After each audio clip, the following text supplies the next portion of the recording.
గొర్రెపిల్ల వివాహ మహోత్సవ సమయము వచ్చును. మీకు తెలుసు కదా, పెళ్లి చేసుకున్న ప్రతి ఒక్కళ్ళు మందిరంలో చేసుకున్న వాళ్ళు ఈ పాట వినకుండా పెళ్ళిళ్ళు అయిండదు. చేసిన వాళ్ళు కానీ, చేసుకునేవాళ్ళు కానీ, వచ్చిన వాళ్ళు కానీ ఆ పాట పాడితేనే ఆ పెళ్ళి కళ అన్నట్లుగా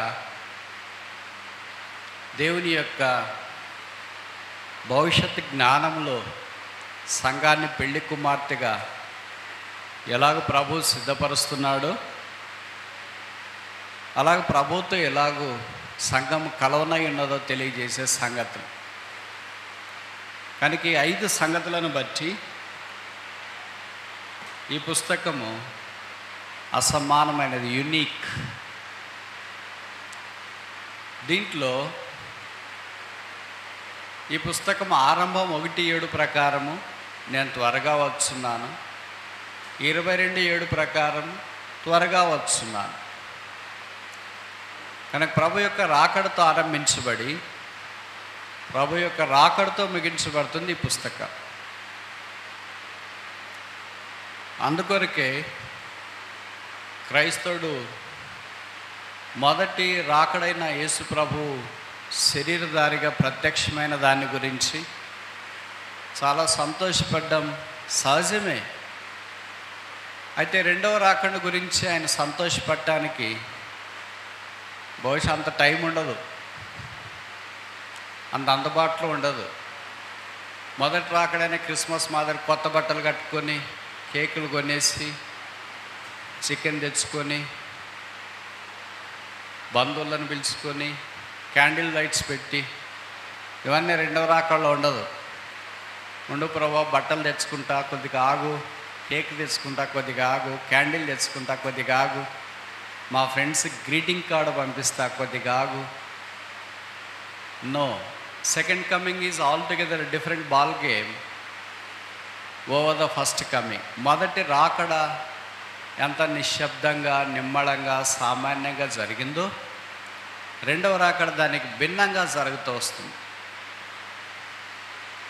కనుక యేసుక్రీస్తు ప్రభువారు ఆ రాకడ కొరకు రాబోతున్నాడు కనుక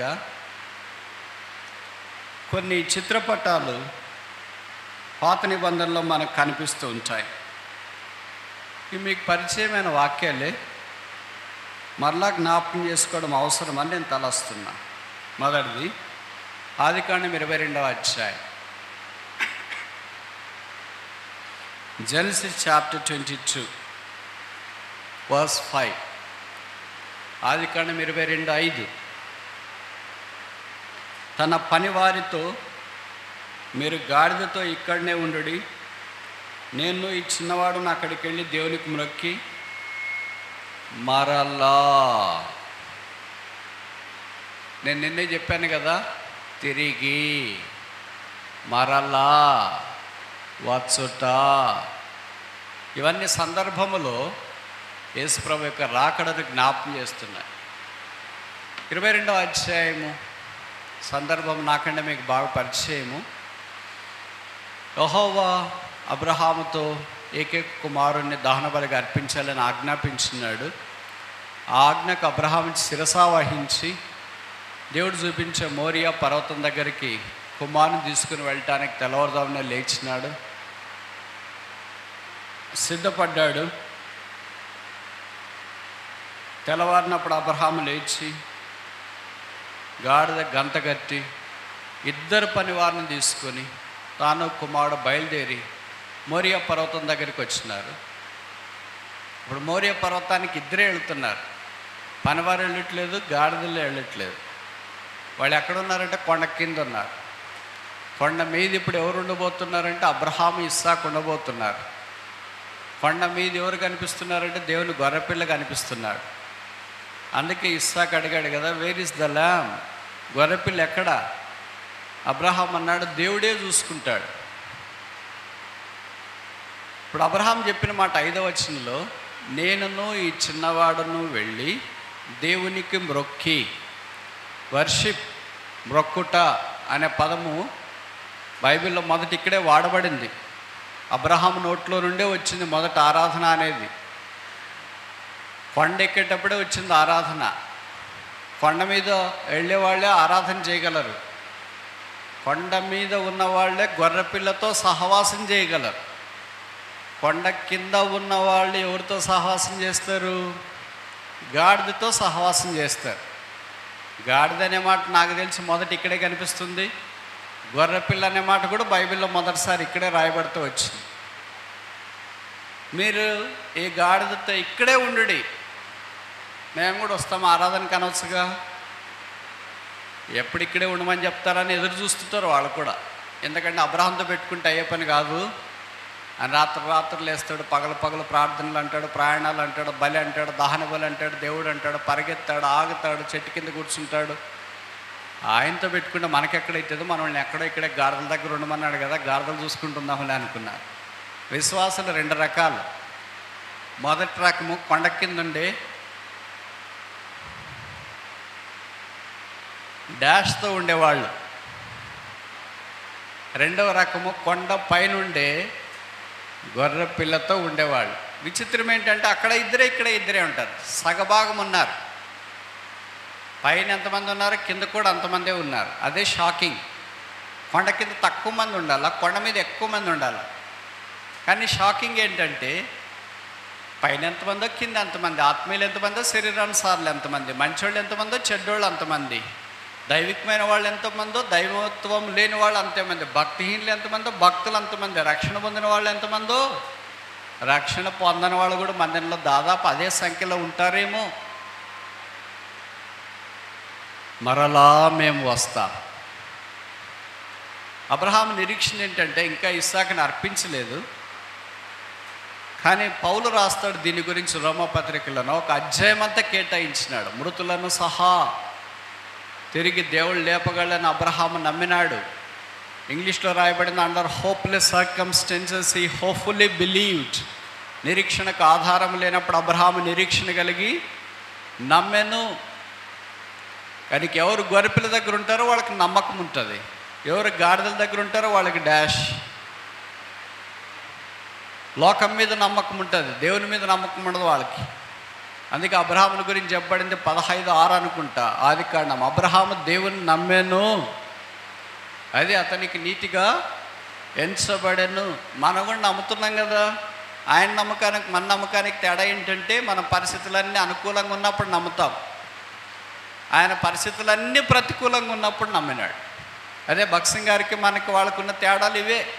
వాళ్ళు ఇదే బైబిలే పట్టుకున్నారు, ఇదే మైకుల దగ్గర తిరిగారు, ఇదే ప్రజల మధ్యలో ఉన్నారు, ఇదే గాలే పీల్చుకున్నారు, ఇదే నీళ్ళు తాగినారు, ఇదే పాప లోకంలోనే వాళ్ళు కూడా సంచరించినారు. కానీ తేడా ఏంటంటే వారు దేవుని మాట అసాధ్యమైన సంగతుల్లో కూడా నమ్మారు.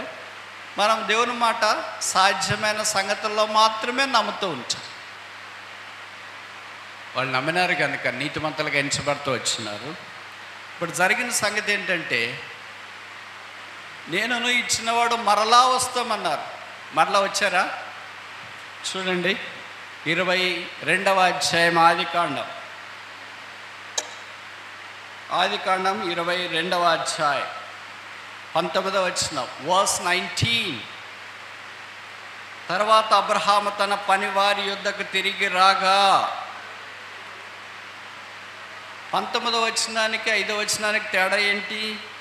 5వ వచనంలో నేనును ఇచ్చినవాడును అక్కడికి వెళ్ళి దేవునికి మొక్కి మరలా మీ యొద్దకు వచ్చేదను, ఏకవచనం కాదు, వచ్చేదము బహువచనం. మరి ఇక్కడ 19వ వచనంలో అబ్రహాము ఒక్కడే వచ్చినట్లు రాయబడింది. ఇస్సాకు ఏమయ్యాడు మరి ఇస్సాకు ఎప్పుడు కనిపిస్తున్నాడు? వివాహ సందర్భంలో 24వ అధ్యాయంలో మనకు తారసపడుతున్నట్టు వాక్యంలో చూస్తున్నా. మనకు తెలుసు కదా, ఈ ఇస్సాకే యేసుప్రభు వారికి ముంగుర్తు కనుక యేసుక్రీస్తు ప్రభు వారి యొక్క దహన బలిని, యాగాన్ని, శిలువ త్యాగాన్ని ఇస్సాకు మోరియా పర్వతం దగ్గర మనకు జ్ఞాపకం చేస్తున్నాడు. అబ్రహాం ఒక్కడే కిందికి దిగి వచ్చినాడు, ఇస్సాకు వచ్చినట్లుగా ఇక్కడ మనం చూడము. అలాగే ఇప్పుడు ఇస్సాకు పెళ్లి కుమార్తె కొరకై సిద్ధపడి 24వ అధ్యాయంలో కనిపిస్తున్నట్లుంది. మన ప్రభువారు కూడా సంఘం సిద్ధపరచబడినప్పుడు సంఘము కొరకు ఆయన రాబోతూ ఉన్నాడు. అదే మన యొక్క శుభప్రదమైన నిరీక్షణ. దాని కొరకు ఎదురు చూస్తున్నాం. భౌతికమైన ఇస్సాకు వచ్చినాడు, రిబ్కాను పరిగ్రహించినాడు. పరలోకపు ఇస్సాకు యేసు ప్రభువు రానయ్యున్నాడు. సంఘం అనే ఈ రిబ్కాను, ఈ సులమితిని, పెళ్లి కుమార్తెను, ఈ నిష్కలంకురాలైన పావురాన్ని, ఈ ప్రియురాలని, ఆయన ఒక్క శరీరమైన ఈ సంఘాన్ని ఆయన పరిగ్రహించిన ఉన్నాడు. దీనికి మనం ఒక పేరు పెడదామా? The picture of his coming. ఆయన రాకడ కొరకైనా ఒక చిత్రపటం. ఇస్సాకు తప్పక ఎలాగొచ్చినాడు, పరలోకపు ఇస్సాకైన యేసు ప్రభువారు కూడా తప్పక రాబోతున్నాడు. ఆయన రాకడ ఆలస్యమైన ఆయన రాకడ జరగకుండా ఉండేది కాదు. రెండవ చిత్రపటము రూతు గ్రంథము 3వ అధ్యాయం. రూతు గ్రంథము 3వ అధ్యాయం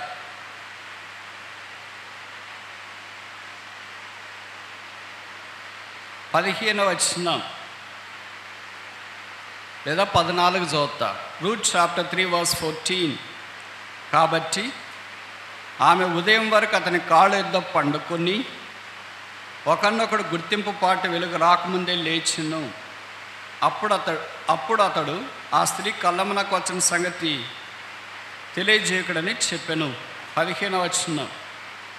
మరియు అతడు నీవు వేసుకొని దుప్పటి తెచ్చి పట్టుకొనమని చెప్పగా ఆమె దాన్ని పట్టెను. అతడు 6 కొలలు ఎవలని కొలిచి ఆమె భూమి మీద నుంచగా ఆమె పురములోనికి వెళ్ళాను.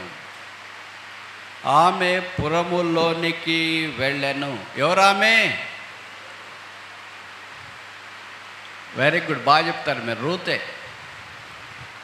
ఎవరామె? సంఘము. సంధ్యారాగము చూపట్టుచు చంద్రబింబమంత అందమును సూర్యుని ఎంత స్వచ్ఛతను కళను గలదై ఊహిత సైన్య సమభీకర రూపిణియకు ఈమె ఎవరు? ఈమె సొలొమోను పల్లకి, ఈమె అనురాగ వల్లకి, ఈమె షూలమ్మితి, ఈమె నిష్కళంకురాలు, ఈమె పావురము, ఈమె ప్రియుని కొరకు సిద్ధపరచబడుతున్న దేవుని గొర్రెపిల్లగా తయారు చేయబడే సంఘము, పవిత్రాలైన కన్యక, యేసుక్రీస్తు ప్రభు కొరకే, ఒక్క రక్షకుని కొరకే ప్రదానం చేయబడిన నిష్కళంకురాలైన పెళ్లి కుమార్తె సంఘం. ఇప్పుడు రూతు తన పురములోనికి వెళ్ళింది. కాళిగెడలేదు. భుజము మీద, సంకలో కాదు. 6 కొలల ఎవలు. ఎందుకు 6 కొలలే? 4 ఎందుకు తీసుకోలే? 5 ఎందుకు తీసుకోలే? 7 ఎందుకు తీసుకోలే? 3 ఎందుకు తీసుకోలే? 1 ఎందుకు తీసుకోలే? 6 ఏ జ్ఞాపకం చేస్తుంది మనకు తెలుసు కదా. 6 మానవ సంఖ్య. ఆమె ఖాళీగా లేదు. ఇప్పుడు సంఘము ఆమె భుజముల మీద ఉంది. ధాన్యము ఆమె కళ్ళములో లేదు, పురములో ఉంది.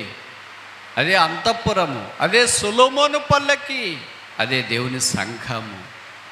ఇప్పుడు ప్రభువు మనల్ని అక్కడ సిద్ధపరచాలని కోరుతున్నాడు. ఈ 6 ఎవరి కొరకు? రూతు కొరకే. ఎందుకని? ఆయన వచ్చేదాకా వాడుకోవాలా. అవి రూతు సంపాదించింది కాదు. It doesn't belong to Ruth, it belongs to బోయస్. అలాగే మనం మోసుకున్న ఆత్మ సంబంధమైన ఆశీర్వాదాలు కూడా అది మనకు సంబంధించింది కాదు, బోయజ్ ఇచ్చింది. అది బోయజ్ పొలంలోది, అది ఉచితంగా పొందింది. చాలాసార్లు మన రక్షణ కానీ, కృపావరాలు కానీ, తలాంతులు కానీ, సేవా పిలుపు కానీ, సంఘ పెద్దల బాధ్యతలు కానీ, Sunday class teachers, youth leaders ఏదో అనుకుంటామంటే మనం చాలా తలాంతులు కలిగిన వారు, మన వల్ల ఎవరు లేరు. అందుకనే ఈ 6 కొలల ఎవలు పట్టుకొని తిరుగుతూ ఉంటాం. అంతా తిరగటానికి లేదు, ఇది ఊరేగింపు పట్టుకొని పురంలోనికి వెళ్ళి బతకటానికి ఇచ్చినాడు. మనం మోసుకొని అంతా తిరుగుతూ ఉంటే ఏం జరుగుతుందో తెలుసు కదా. దొంగలు వచ్చి తీసుకెళ్తారు, ఖాళీ అయిపోతావు. ప్రభు రాకడదాకా ఇంక నీ దగ్గర వాడుకోవటానికి ఏముండదు. రూతు దాన్ని తీసుకుని వెళ్ళింది. ఎందుకు 6 తీసుకెళ్ళింది? నేను ఇలాగ చెప్తే తప్ప? ఇప్పుడు ఇలాగ యోహాను సువార్త 2వ అధ్యాయంలో యేసుప్రభు వారు గలిలేలోని కానాలో వివాహ మహోత్సవానికి హాజరయ్యాడు.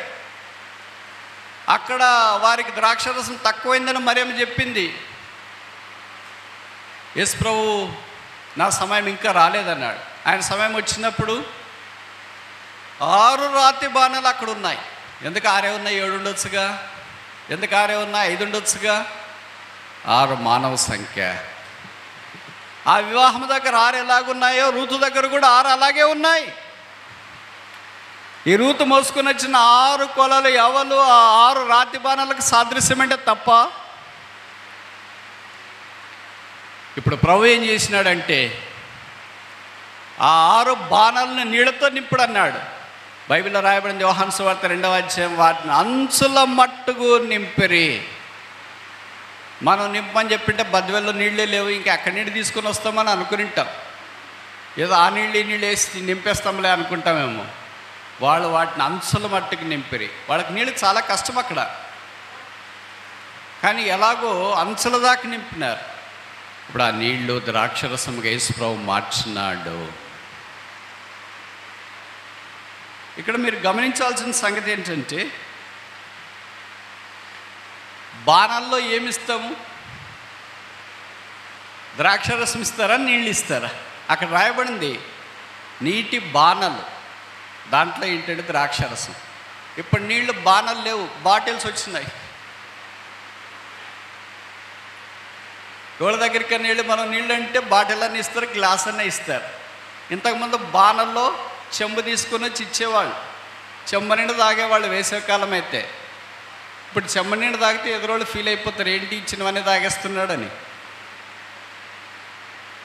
నీళ్ళే అలాగూ ప్రెషస్ కమాడిటీగా మారితే ఆ నీళ్లను ఇప్పుడు ఊహించండి, మీరు ఇలాంటి అకేషన్కి వచ్చినారు, మీకు నీళ్ళు ఇచ్చేదే కష్టం అనుకోండి. అలా కాకుండా బాటిల్లో అందరికి ఒక్కొక్క బాటిల్ నీళ్ళు ఇస్తే అబ్బా ఏం జరిగింది అక్కడ మీటింగ్లో అని అనుకుంటారు కదా.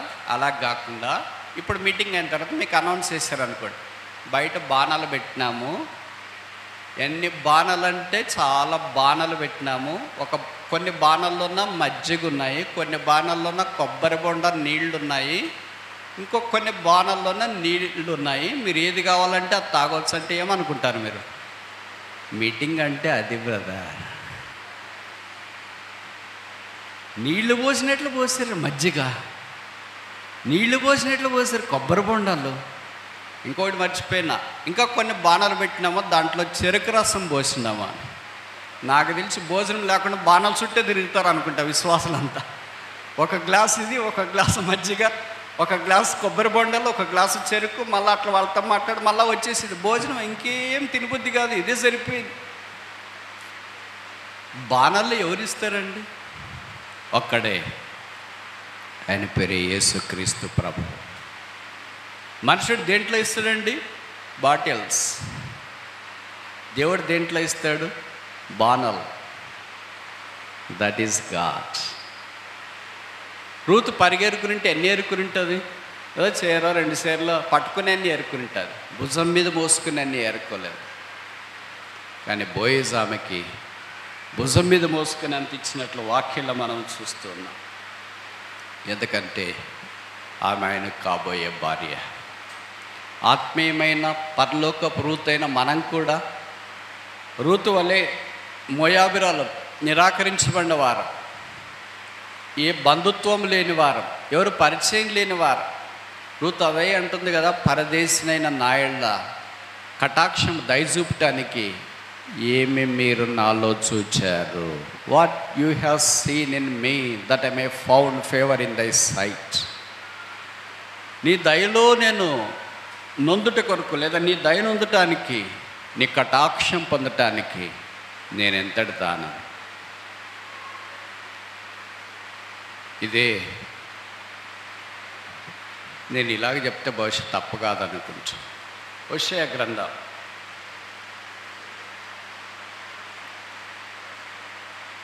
2వ అధ్యాయం.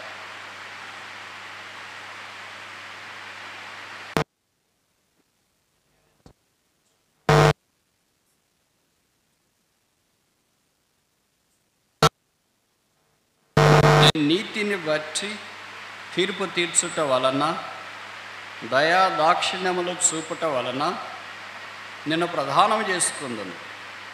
ఈ యెహోవాను ఎరుగునట్లు నేను నమ్మకమును బట్టి నిన్ను ప్రధానము చేసుకుందును. ఇక్కడ ఎన్ని విషయాలు ఉన్నాయి? 6. రూతు మోసుకొని వచ్చిన 6 కొలలు ఎవలు హోషేయ 2:19-20 రాయబడినాయి అంటే తప్ప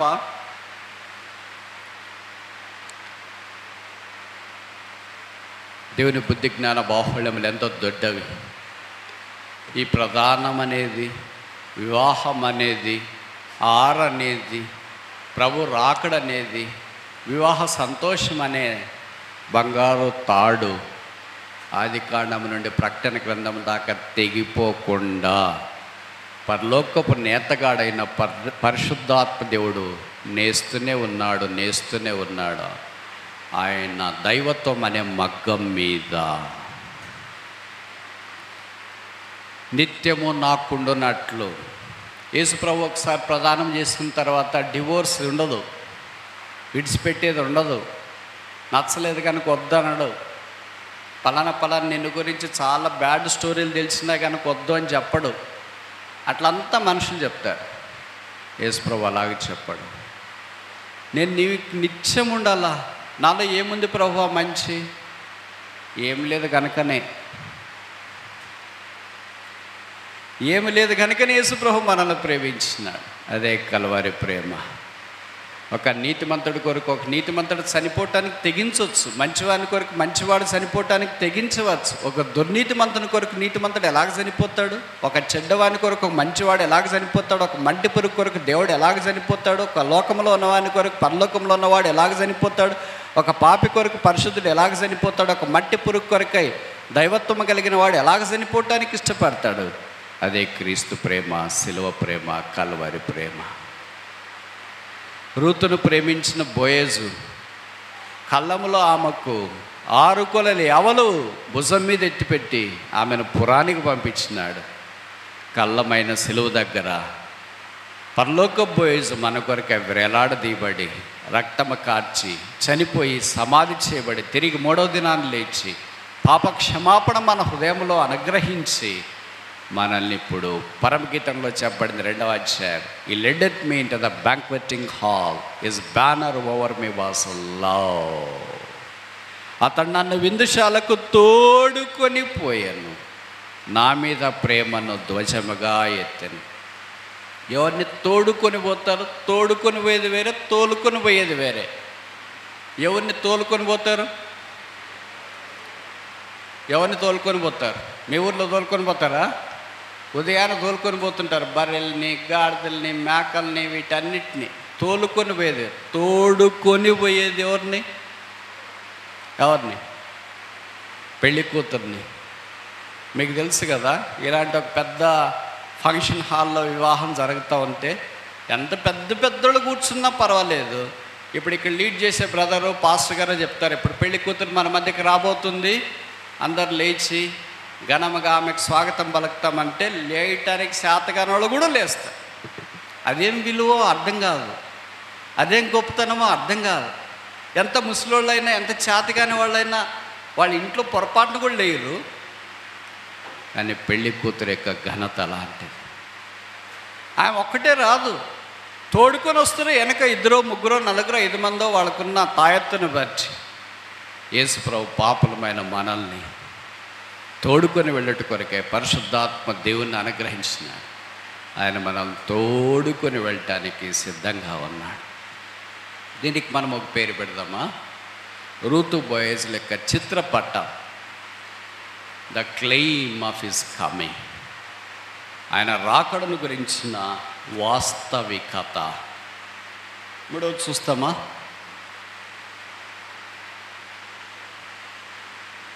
దానియేలు గ్రంథం, బుక్ ఆఫ్ డేనియల్, చాప్టర్ 3. దానియేలు గ్రంథం 3వ అధ్యాయం.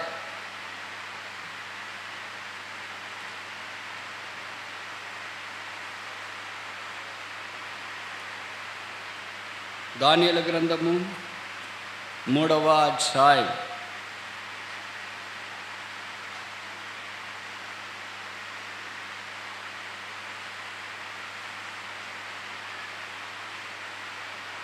17వ వచనం. మేము సేవించుచున్న దేవుడు మండుచున్న వేడిమి గల ఈ అగ్నిగుండములో నుండి మమ్మల్ని తప్పించి రక్షించుటకు సమర్థుడు, మరియు నీ వశమును పడకుండా ఆయన మమ్మను రక్షించును. తర్వాత 4వ అధ్యాయము 3వ వచనం. ఆయన సూచక్రియలు ఎంతో బ్రహ్మాండమైనవి, ఆయన అద్భుతములు ఎంతో ఘనమైనవి. ఆయన రాజ్యము శాశ్వత రాజ్యము, ఆయన ఆధిపత్యము తరతరములు ఉండును. ఈ రాజ్యాన్ని గురించిన సంగతులు 4వ అధ్యాయంలో పొందుపరిచిన సందర్భం మనకు పరిచయం. ఇక్కడ విషయం తెలుసు కదా, ఎందుకు ఈ దురాయన మైదానం దగ్గర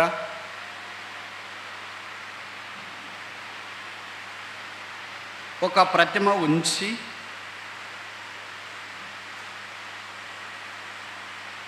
ఆ ప్రతిమకు సాగిలపడి నమస్కారం చేయాలని కోరారు?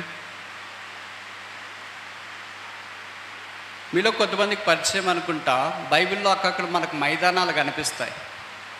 ఎన్ని మైదానాలు ఉన్నాయి? పాత నిబంధనలు ఎన్ని, కొత్త నిబంధనలు ఎన్ని?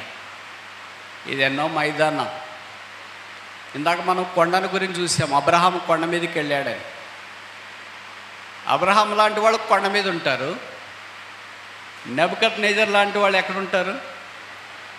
మైదానం మీద ఉంటారు. రాజులే, కానీ మైదానం వారిది. అబ్రహాం సామాన్యుడే, ప్రవక్త, విశ్వాసులకు తండ్రి, కొండ మీద ఉన్నాడు. మైదానము ఎప్పుడు కొండకు పోటీగానే ఉంటుంది. నేను ఈ విషయాలు చెప్పి ముందుకు వెళ్ళాలనుకుంటున్నారు. ఏంటంటే, సాతానుడు పాత నిబంధనల్లో దేవుని సంఘానికి వ్యతిరేకంగా, నేను ఈ మాటలు చెప్తున్నా మీరు అనుకోవచ్చు పాత నిబంధనలో సంఘం లేదు కదండి అని. సంఘం ఎప్పుడు లేదు? ఎప్పుడూ ఉంది. దాని ఆవిర్భావము అపోస్తల కార్యాలు 2వ అధ్యాయంలో మనకు కనిపిస్తుంది.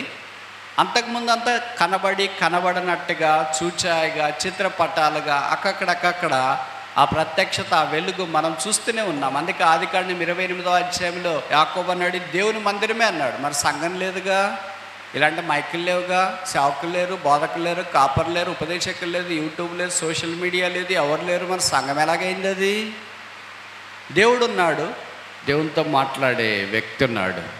అందుకే అక్కడ మనకు సంఘం అని అర్థం చేసుకోవటానికి అవకాశం ఉంది. ఇప్పుడు ఏంటంటే, ఎప్పుడైతే దేవుని సంఘము వృద్ధి చెందుతుందో సాతాను కూడా కౌంటర్ ఫిట్స్ చేస్తాడు. ఆ సంఘం వృద్ధి చెందకుండా చేస్తాడు. మొదటిది 11వ అధ్యాయం ఆదికాండంలో మనం చూస్తాం కదా, ఆకాశమునంటేది కట్టాలని వారు సంకల్పించినారు.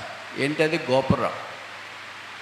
Every tower is against the plan of God. ఇక్కడ ఆకాశమునంటే గోపురం వాళ్ళు కట్టాలనుకుంటే 28వ అధ్యాయంకి వచ్చిన తర్వాత దేవుడు ఏం చేశాడంటే, ఆకాశము నుండి నిచ్చెన దించి, మనుషుడేమో కింద నుండి పైకి పోవాలనుకుంటాడు, దేవుడేమో పైనుండి మనుషునికి కిందికి ఆశీర్వాదాలు పంపించాలనుకుంటాడు. What a paradox is this! ఎంత అద్భుతమైన సంగతి ఇది. మనుషుడు పైకెక్కాల ఆకాశం అంటాలి. ఎక్కడ అంటేది ఇక్కడే తిరుగుతూ ఉంటే నువ్వు అంటుకోలేవు, నువ్వు వేగలేవు, నువ్వు పైకి రాలేవని దేవుడే ఒక నిచ్చెన వేసినాడు. ఆ నిచ్చెన ఒక కొన ఆకాశమును అంటుతుంది. దేవదూతలు ఎక్కుచూ దిగుచున్నారు. ఎందుకు ఎక్కుచూ దిగుచున్నారు? దిగుతో ఎక్కచుండొచ్చుగా. ఇంకోసారి చెప్పనా? దేవదూతలు ఎక్కుచూ దిగుచూ ఉన్నారంట. దిగుచూ ఎక్కుచూ ఉండాలి కదా. ఎక్కాలంటే ఎప్పుడు దిగారు? ఎప్పుడు దిగారని ఒక దగ్గర అంటే ఒక ఆయన అన్నాడు, ఆదికాండం 1వ అధ్యాయం 1వ వచనానికి ముందే దిగేశారని. వాళ్ళు ఇక్కడికి ఎందుకు వస్తారు? వాళ్ళు ఉండే స్థలం వేరే.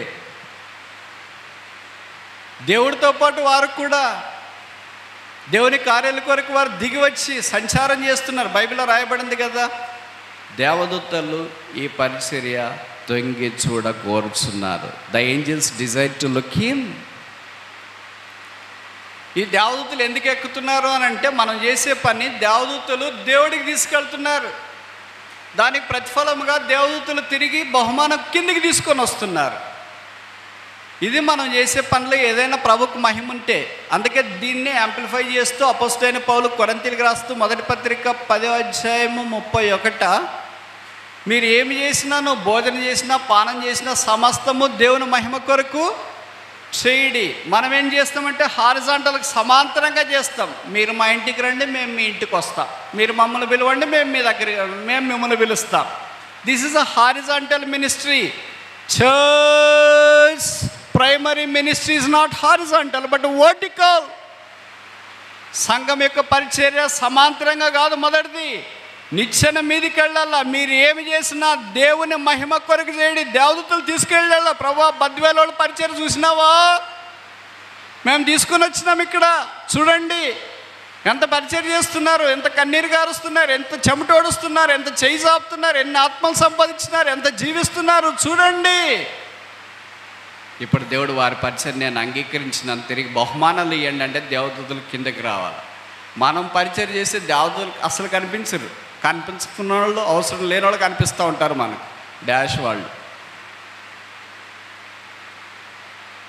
ఎంత విషాదకరమైన సంగతి. We have lost that. దేవుడు దేవుని మందిరం అనే ప్రత్యక్షత ఇచ్చిన మొట్టమొదటి సందర్భంలోనే అది ఎందుకు గుర్తు చేసినాడంటే, కళ్ళు మూసుకొని, చెవులు మూసుకొని, హృదయం మూసుకొని మనకు నచ్చినట్లు చేస్తామని దేవుడికి బాగా తెలుసు. కనుక అట్టు కుదరదు. ఆ పరిచర్య నేను అంగీకరించును.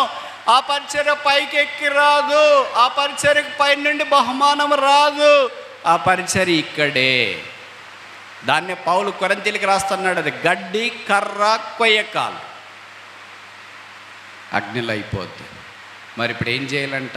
1 కొరింథీ 10:32.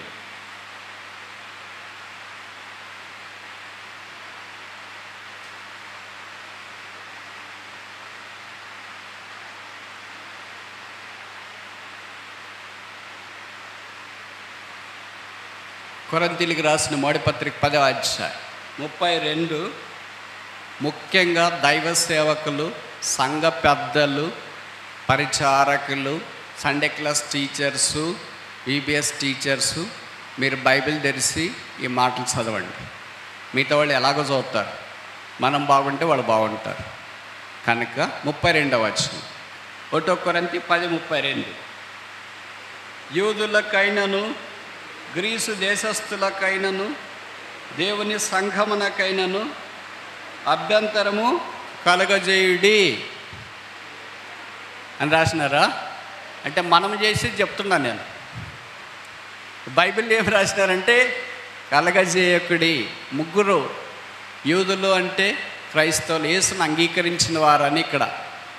రెండవది గ్రీసు దేశస్తులు అంటే లోకస్తులు, బాగా జ్ఞానం కలిగిన వారు, తత్వం తెలిసిన వాళ్ళు. మూడవది ఇక్కడ ఎవరికి చెప్తున్నారంటే దేవుని సంఘం. సంఘంలో అన్ని రకాలైన మనుషులు ఉంటారు, మిక్సర్. మనం బొరుగుల బండి దగ్గరికి వెళ్ళి బొరుగులు అడుగుతాం కదా, అలాగే స్వీట్ స్టాల్కి వెళ్ళి స్వీట్ అడిగితే ఏం స్వీట్ కావాలంటే అన్నీ కలిపిచ్చేయి. మిక్సర్ బండి దగ్గరికి వెళ్ళి మిక్సర్ అంటే ఏం మిక్సర్, అన్నీ కలిపిచ్చేయి. మనకి సంఘంలో అంత మిక్సర్ ఉంటుంది. వీళ్ళు ముగ్గురికి, ఆత్మీయులకి, లోకస్తులకి, ఈ రెండు కలిసిన స్థలమున్న సంఘానికి అభ్యంతరము. ఒకసారి చదువుదామా అందరూ?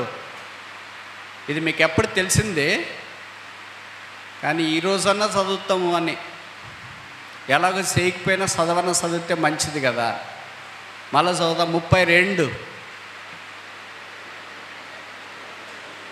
యూదులకైనను గ్రీసు దేశస్థులకైనను దేవుని సంఘమునకైనను అభ్యంతరము. మరి ఏం చేయాలా? చేయొద్దు అని బైబిల్లో రాసిన తర్వాత ఏం చేయాలనేది కూడా రాస్తారు. బైబిల్ గొప్పతనం అదే. మామూలుగా మనం ఏం చేస్తామంటే వేరే వాళ్ళకి చేయొద్దు అని చెప్తాం. సినిమా చూడొద్దు, చెడ్డ మాట్లాడొద్దు. మరి ఏం చేయాలా అంటే మన దగ్గర జవాబు ఉండదు. కానీ బైబిల్ అలా కాదు. చేయొద్దు అని చెప్పిన తర్వాత ఏం చేయాలా అనేది ఇక్కడ రాస్తారు. చూడండి కింద వచ్చిన 33. కొరింథీయులకు రాసిన మొదటి పత్రిక 10:33. ఇలాగ నేను కూడా స్వప్రయోజనమును కోరుకొనుచు అనేకుల రక్షణ పొందవలనని,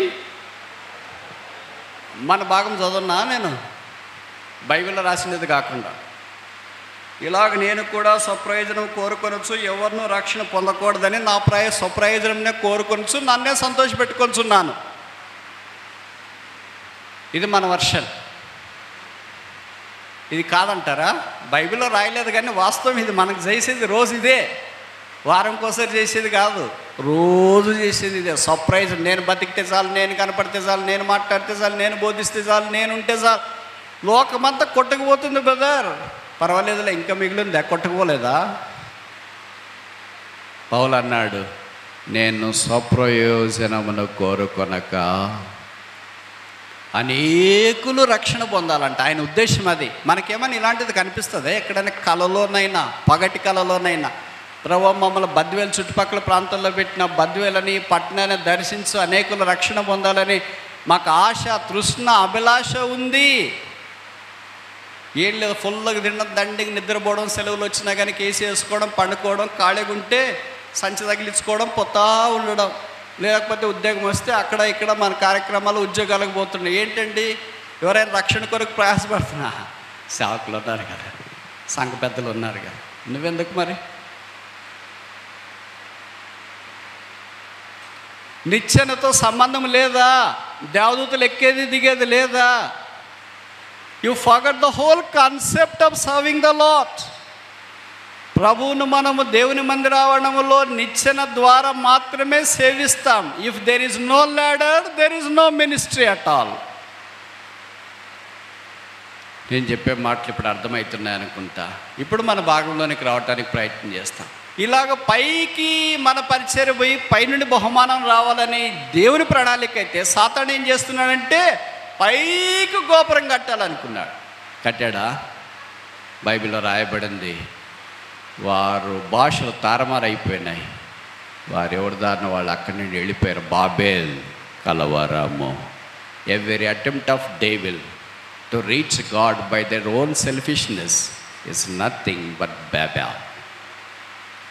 మనుష్యుడు తన ద్వారా పేరు సంపాదించుకోవాలని చేసే ప్రతి ప్రయత్నము బబులోనే.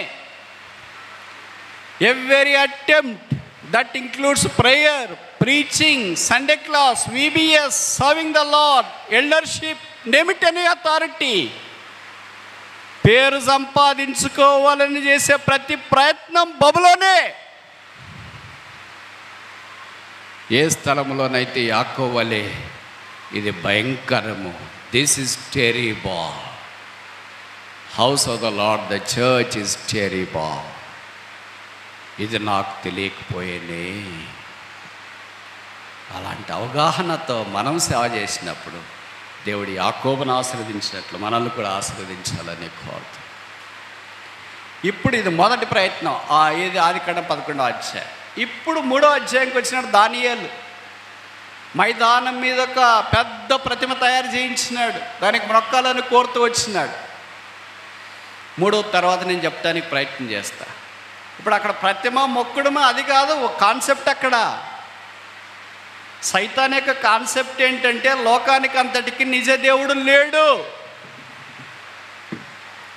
అని చూపించాలని. అందుకనే కదా ఆ తర్వాత రాజు చెప్పిన మాట, దేవుని మహాక్రియలు అద్భుతమైనవి, ఆశ్చర్యమైనవి, ఆయన రాజ్యం అంతము లేదు, ఆయన భూమి మీద ఒక దినాన్ని రాబోతున్నాడు. దయాప్రాప్తురాల నీకు శుభం, దేవుడు నీకు తోడైనాడు. లూకా సువార్త 1వ అధ్యాయంలో గాబ్రియల్ దూత మరియ దగ్గరికి వచ్చి చెప్పినప్పుడు అదే, నేను పురుషుని ఎరగని దాన్ని ఇది ఎలాగ జరుగును అని అంటే, ఎలాగ జరుగుతుందో చెప్పాలి కదా. చెప్తా ఉంది, పరిశుద్ధాత్మ ద్వారా నువ్వు గర్భం ధరించి కుమారుని కంటావు, ఆయన కేసని పేరు పెడతావు. ఆడదాకా బాగానే ఉంది. తర్వాత చెప్పబడిన మాట ఏంటంటే, ఆయన రాజ్యం నాకు, his kingdom has no end, ఆయన రాజ్యం నాకు అంతము లేదు. అది నిశ్చలమైన రాజ్యం, శాశ్వతమైన రాజ్యం, పరలోక రాజ్యం, వెలుగున్న రాజ్యం, గొర్రెపిల్ల రాజ్యం, అంతము లేని రాజ్యం, శ్రేష్టమైన రాజ్యం, బంగారు వీధులుండే రాజ్యం, దుఃఖము వేదన లేని రాజ్యం. అలాంటి రాజ్యాన్ని దేవుడు భూమి మీద స్థాపింపజేయాలని సంకల్పిస్తే ఈ పక్కన దురాయన మైదానం ఒకటి వచ్చింది. షద్రక్ మేషక్ అబేద్నెగోలు ఇది నాన్న సంఘానికి సూచనగా ఉన్నారు. ముగ్గురు. ఏంటి ముగ్గురే? దీన్ని యాంప్లిఫై చేసి మన్నించండి, మత్తయి సువార్త 18వ అధ్యాయం 20 వచ్చిన ఎక్కడ ఇద్దరు ముగ్గురు నా నామమున కూడి ఉందురో. ఎంతమంది? ముగ్గురు. ఇక్కడ ఎంతమంది? ముగ్గురు. ఇప్పుడు ఆ తర్వాత ఏమైంది? రాసన్నాడు కదా, ఏంట్రా ముగ్గురు నేసం 4వ వాని రూపము మనుషుని వల్లే లేదు. ఆ 4వ వ్యక్తి ఎవరు? మనకు తెలుసు, ఆయన యేసుక్రీస్తు ప్రభువాన్ని. అందుకే ఎక్కడ ఇద్దరు ముగ్గురు నా నామం చేరుతారో అక్కడ నేను వారి మధ్యలో ఉంటా. ఎక్కడ ప్రభువా? మేము ఏసియాల్లో ఉన్నా, అక్కడికైతే వచ్చేస్తా. అగ్నిగుండంలో ఉన్నా, అక్కడికి రాను. ఎక్కడికి ప్రభువా? సింహబోన్లో అక్కడికి రాను. ఎక్కడ ప్రభువా? చెరసాల్లో ఉన్నా, అక్కడికి రాను. పద్మాస్ ద్వీపంలో అక్కడికి రాను అని ప్రభు అనట్లేదు. ఎక్కడ ఆయన వారు చేరి వస్తున్నారు, అది అగ్నిగుండమైనా, సింహపు బోనైనా, పద్మాస్ ద్వీపమైనా, తుఫానులో ఇరుక్కున్న దోనైనా, ఓడ అమరమైనా, సమాజ మందిరమైన, కొండ అయినా యేసు అక్కడికి చేరి వంచి వారిని దర్శించాలని కోరుతున్నాడు. ఇప్పుడు జరిగింది ఏంటంటే, ఈ ముగ్గురు యవనస్తులు నిలబడిన కారణం చేత రాజ్యము తలకిందలైంది. నెబుకద్నెజరు ఆలోచనలు చిత్తయ్యాయి. అందుకని ఇప్పుడు 4వ అధ్యాయంలో, దానియేలు 4వ అధ్యాయంలో ఇందాక మనం చదువుకున్నాం కదా, Daniel chapter 4, దానియేలు 4వ అధ్యాయం 3వ వచనం. ఆయన సూచక్రియలు ఎంతో బ్రహ్మాండమైనవి, ఆయన అద్భుతములు ఎంతో ఘనమైనవి. ఆయన రాజ్యము శాశ్వత రాజ్యము, ఆయన ఆధిపత్యము తరతరములు నిలుచును. నెబుకద్నెజరు తెలియజేస్తున్న మాటలు ఈ అధ్యాయంలో గ్రంథస్థం చేయబడినట్లు వాక్యంలో మనము చూస్తూ ఉన్నాము. లోకరాజ్యాలన్నిటికో దినాన అంతం రాబోతుంది. యేసు రాజ్యానికి అంతం లేదు, నిశ్చలమైన రాజ్యం. అందుకని 25, 26 రాయబడ్డాయి. అది చూద్దాం. Daniel chapter 4 verse 25 verse 26.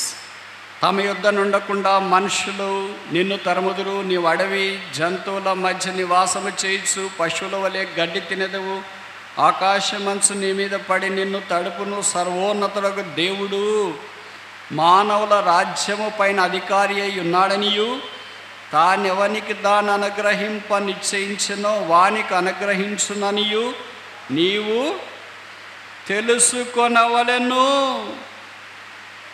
ఆయన ఎవరికి అనుగ్రహించాలని కోరుతున్నాడో దానిని వారికి అనుగ్రహించగలవాడై ఉన్నాడు అని వాక్యం మనకు జ్ఞాపకం చేస్తుంది. అందుకే భూనివాసులందరూ ఆయన చేయి పట్టుకొని నీవేమి చేయుచున్నావని ఆయనతో చెప్పుటకు ఎవడను సమర్థుడు కాడు. భౌతికమైన రాజ్యము అంతమవుతుంది, ఆధ్యాత్మికమైన రాజ్యము స్థిరపరచబడుతుంది. ఇది కళ, దాని భావము. నెబుకద్నెజరు నోట మాట లేదు. ఆ కారణం చేత కలిగిన సంగతి మనకు బాగా పరిచయం. దేవుడు వారిని అధికముగా హెచ్చించి వాడుకుంటూ వచ్చి ద ప్రాఫెసీ లేకపోతే the picture of the challenge of his coming, ఆయన రాకడ కొరకైన సవాలుతో కూడిన చిత్రపటం. 3 విషయాలు మనం చూస్తున్నాం. The picture of his coming, ఆయన రాకడ గురించి చిత్రపటము, ఇస్సాకు రిబ్కాను గురించి. రెండవది the claim of his coming, ఆయన రాకడ గురించిన వివరణ, రూతు బోయేజు. మూడవది దానియేలు గ్రంథంలో ఈ 3-4 అధ్యాయాల్లో చెప్పబడిన సంగతి,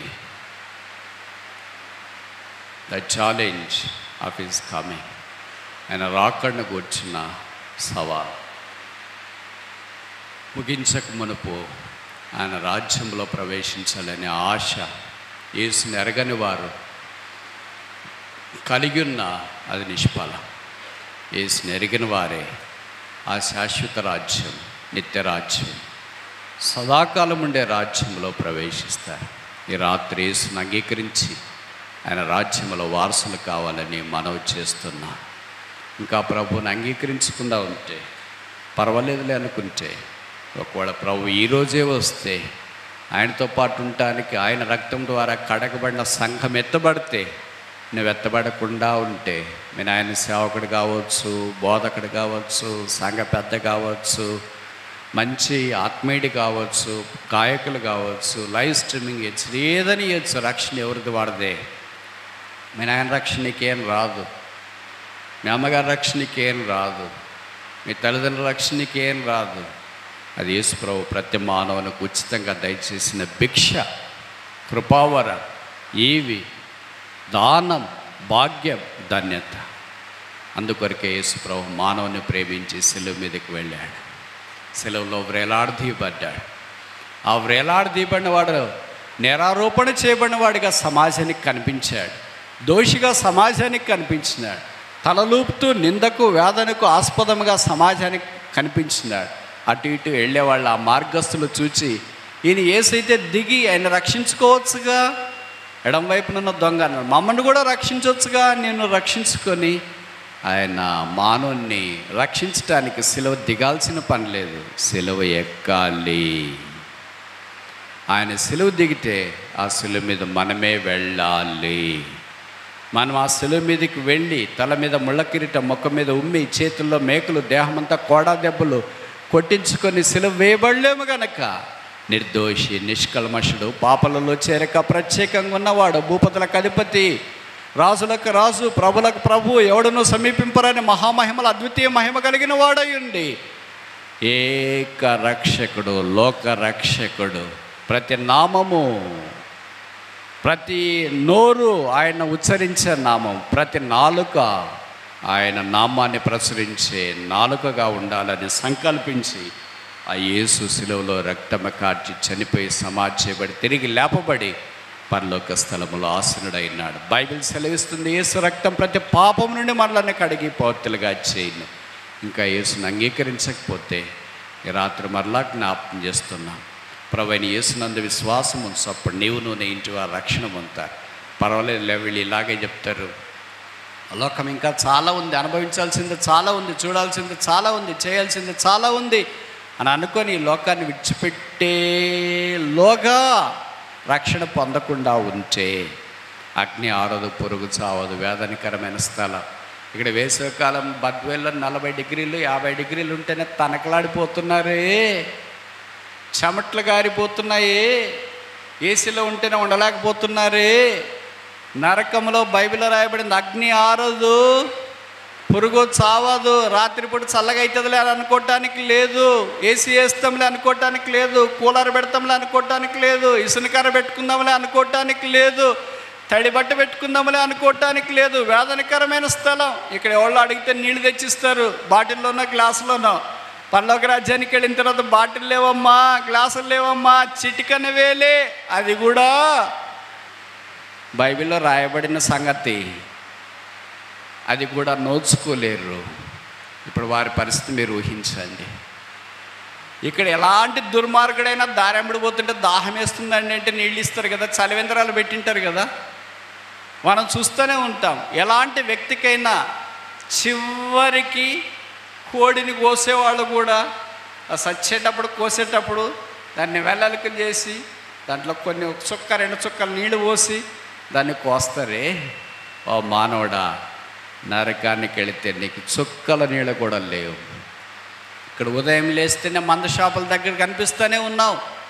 మీకు తెలుసు కదా, లోకములో ఏ దేశంలోనైనా ఎయిర్పోర్ట్లతో సహా నిర్విరామముగా అన్నిటికంటే ముందు ఓపెన్ చేసే షాపు, అన్ని షాపులు మూసినా తెరిచుండే షాపు, అన్నిటికంటే ముందు ఓపెన్ చేస్తారు, అన్నిటికంటే చివర్లో దాన్ని మూసినట్లుంటారు. అంత ముందు మూస్తారు, వెనక్కి తెరిచింటారు. ఎక్కడైనా ఇలాంటిది ఉన్నది. బంగారు షాపులకు సెలవులు ఉన్నాయి, బట్టల షాపులకు సెలవులు ఉన్నాయి. ప్రతి షాపుకి ఏదో విధానంలో టైమింగ్స్ ఉంటాయి. టైమింగ్స్ లేని ఏకైక షాప్ ఇక్కడేమి షాపు, మందులు, బాటిల్ అనుకుంటాం. నరకానికి వెళ్ళిన తర్వాత చుక్కలు కనపడవుతాయి. వేదనకరమైన స్థలం. అట్టి స్థలంలోనికి నేను వెళ్లకుండా యేసు రక్తం ద్వారా కడగబడి పరిశుద్ధపరచబడి మారు మనసు పొందాలని ప్రభు కోరుతున్నాడు. ప్రభు అయిన యేసునందు విశ్వాసం ఉంచు, అప్పుడు నీవు నీ ఇంటి వారిను రక్షణ పొందావు.